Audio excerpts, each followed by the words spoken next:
नमस्कार. आज आपण बेसनचं पिठलं करणार आहोत शिमला मिरची घालून. तर त्यासाठी लागणारं साहित्य अर्धी वाटी बेसन घेतलेलं आहे. वाटणासाठी लसूण 10-12 पाकळ्या घेतलेल्या आहे. 4-5 मिरच्या तुम्ही आवडीप्रमाणे घेऊ शकता. आल्याचा तुकडा आहे. 1 चमचा जिरं आहे. भरपूर कोथिंबीर आहे. शिमला मिरची कापून घेतलेली आहे. कांदा आहे, जरा जाड-जाडच चिरायचा आणि कढीपत्ता. आणि हे फोडणीचं साहित्य आपल्याला लागणार आहे.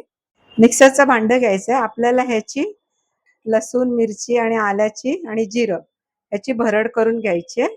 आपल्याला बेसनात पाणी घालून थोडंसं त्याचा घोळ करून घ्यायचा आहे. आता आपण पिठलं करायला घेऊया. कढई तापलेली आहे. त्यात थोडंसं तेल घालायचं आपल्याला. पिठल्याला थोडं कमी जास्त तेल लागतं. त्यामध्ये आपल्याला हे फोडणीचं साहित्य टाकायचं. 1 चमचा मोहरी टाकायची. मोहरी तडतडली का 1 चमचा जिरंही घालायचं.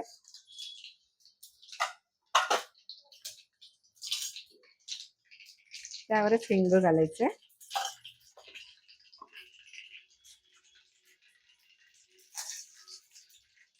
कढीपत्ता आणि कांदा पण घालायचा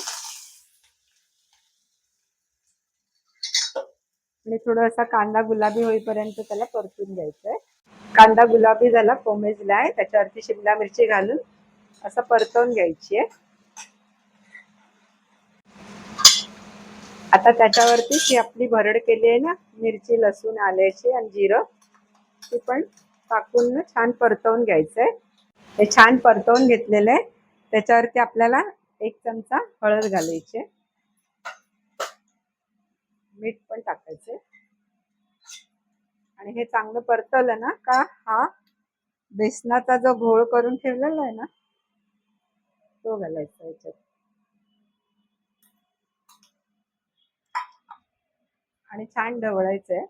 ती घट्ट आणि पातळ करायचंय ते तुमच्यावरती आहे. पाणी किती घालायचंय, तुम्हाला घट्ट करायचं असेल तर पाणी थोडं कमी घालायचं आणि पातळ करायचं तर पाणी तुम्ही थोडं घातलं तरी चालेल. कोथिंबीर पण घातलेली आहे त्याच्यामध्ये आणि थोडी ठेवलेली आहे. होत आली का त्याच्यावरती घालायची. छान छान खटकन उकळी येईपर्यंत ढवळत राहायचं, नाही तर लागेल खाली. गॅस तुम्ही मोठा ठेवून असं ढवळत राहिलात ना तरीही चालेल. हे ढवळता ढवळता घट्ट होत आलेलं आहे आणि असं उकळी आली ना मग स्लो करून आपल्याला शिजवून घ्यायचंय त्याला. झालंय, गॅस बंद केलेला आहे आणि ही कोथिंबीर जी आहे ना ती थोडीशी आपण वरती ठेवलेली ती वरती घालायची.